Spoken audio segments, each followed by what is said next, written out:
चलो बच्चों, let's read the question here. The question says function of photorespiration is option A carbon dioxide fixation, option B unknown, option C ATP production और option D to form glucose.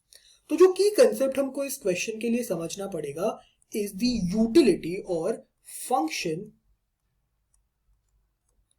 of the process of photorespiration.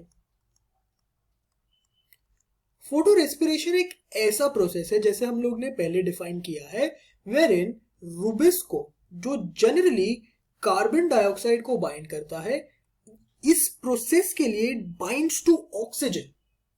ये एक ऐसा process है which involves 3 organelles. 3 organelles की help से पूरा process complete होता है.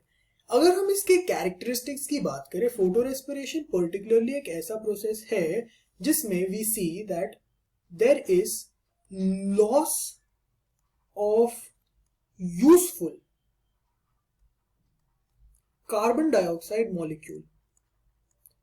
एक कार्बन डाइऑक्साइड मॉलिक्यूल जो हमको ऑलरेडी यूजफुल हो सकता था वो इधर लूज हो रहा है. Secondly there is no ATP, no NADPH2 produced. So there will be none of these which is produced here. यानी कि there is no energy which is being produced. Likewise, there is also no glucose which is produced. Glucose is not produced.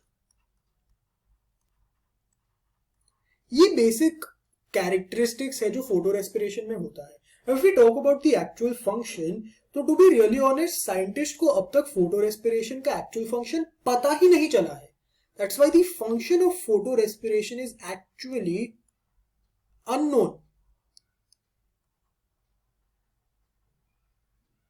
That's why option B unknown becomes the correct answer for this question.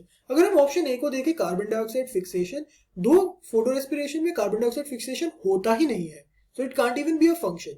ATP भी produce नहीं होता इसलिए option C भी incorrect है. Glucose भी नहीं produce हो रहा इसलिए ऑप्शन डी भी इनकरेक्ट है. That's why we are left with only option B. तो अगर हम समराइज करें कि इस क्वेश्चन में हमने क्या देखा, हमने फंक्शंस ऑफ फोटोरेस्पिरेशन को डिफाइन किया. उसके पहले हम लोगों ने समझा कि फोटोरेस्पिरेशन एक्चुअली होता क्या है.